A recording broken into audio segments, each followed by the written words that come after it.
को नजर ना लगे, उनको नजर से बचाया जाए। उनको नजर से बचाना है, इसलिए काला डोरा बांध लो। हमारा एक निवेदन है पूरी भारत की माताओं से, पूरे विश्व की माताओं से, बचपन में बच्चों को काला डोरा बांधती हो नजर से बचाने के लिए, तो बच्चा जब बड़ा हो तो उसके गले में एक रुद्राक्ष जरूर बांध दिया करो, गलत संगत से बचाने।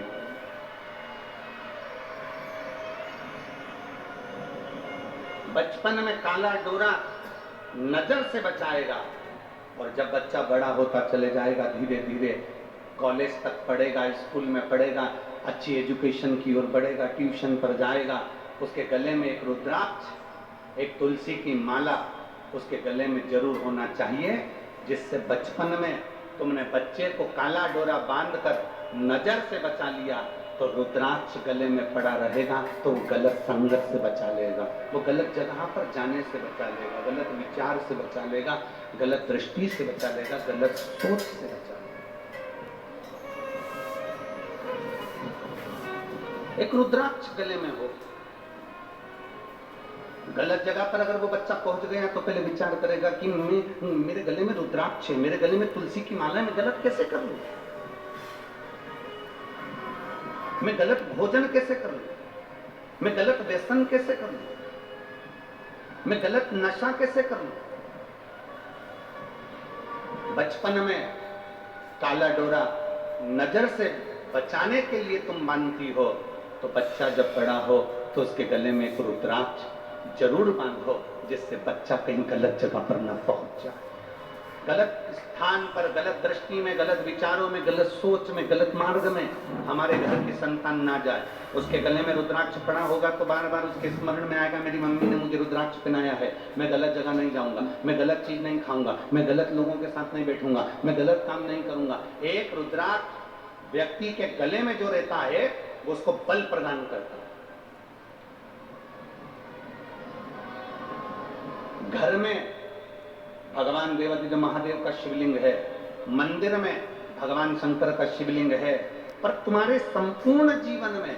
जो 3.5 करोड़ रोम छिद्र इस मनुष्य के शरीर में हैं, 21,600 श्वास प्रत्येक मनुष्य के शरीर से रोज निकलती है। 21,600 श्वास जो प्रतिदिन निकल रही है, इस 21,600 श्वास के इस कंठ में अगर एक रुद्राक्ष पड़ा हुआ है, तो ये मानकर चलना कि तुम्हारी प्रत्येक श्वास में शंकर तुम्हारी धड़कन में धड़क रहा है, शिव तुम्हारी श्वास के साथ चल रहा है। एक रुद्राक्ष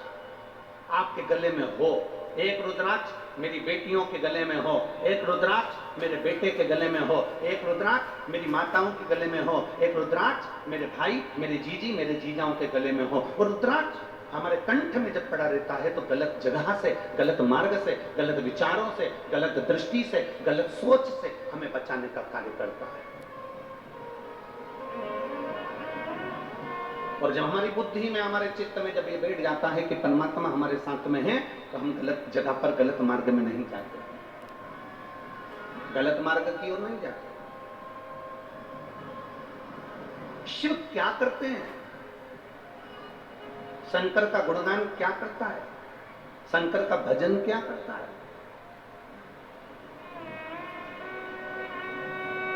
कभी विचार करिएगा, गंडई वालों ने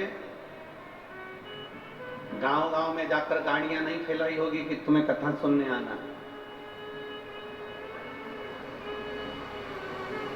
ना तुम्हारे पास में जाकर कोई पीले चावल लिया होगा कि कथा में आना है, ना किसी ने गाड़ी भेजी होगी, ना बस भेजी होगी, ना साधन भेजा होगा कि तुम्हें कथा में आना है। पर तुम्हारे भीतर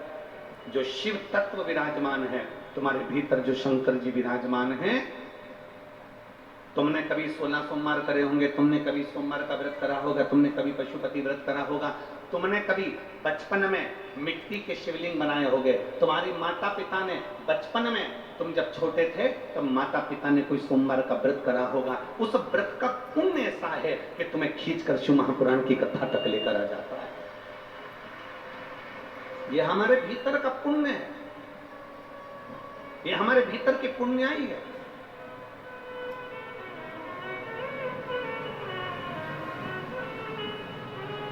अरे कभी विचार करो, जब एकांत में बैठे रहो ना, तब विचार करना कि तुमने कौन सा पुण्य करा था जो भगवान ने तुम्हारे हाथ पूरे दिए, नेत्र पूरे दिए, नासिका पूरी दी, जिह्वा पूरी दी, पांव पूरे दिए, शरीर पूरा दिया, अपने को भारत की भूमि पर जन्म दिया, भारत की भूमि के साथ में छत्तीसगढ़ की पवित्र भूमि पर जन्म दिया, छत्तीसगढ़ के साथ में मां गंगई की भूमि पर जन्म दिया। कभी विचार करना, इतनी पवित्र भूमि पर जन्म लेने के बाद हमने कौन सा पुण्य करा था जो हमारा पति अच्छा मिला, अच्छा पति मिला, हमारा सम्मान करने वाला, हमारा आदर करने वाला। आप कभी विचार करना, मेरे बच्चे अच्छे निकले, मेरा सम्मान करने वाले, मेरी पत्नी अच्छी निकली, मेरा सम्मान करने वाली। कभी विचार करो एकांत में बैठकर कि हमने पुण्य कौन सा करा था, वो पुण्य था कौन सा जिसके बल पर पति पत्नी अच्छे मिल गए, माता पिता अच्छे मिल गए, रिश्ते नाते अच्छे मिल गए, कुटुंब कबीला अच्छा मिल गया, नौकरी अच्छी मिल गई, पति अच्छा मिल गया, बच्चे अच्छे हो गए। ये कहां तुमने क्या पुण्य करा ये तुमको नहीं मालूम, पर इतना जरूर याद रखना कि तुम्हारे माता पिता ने जो एक लोटा शंकर भगवान को कभी जिंदगी में जल चढ़ाया होगा, उसका पुण्य औलाद को जरूर मिलता है, और औलाद अच्छे मार्ग पर निकलती जरूर है।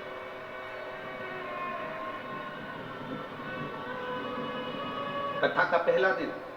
देवराज नाम का चरित्र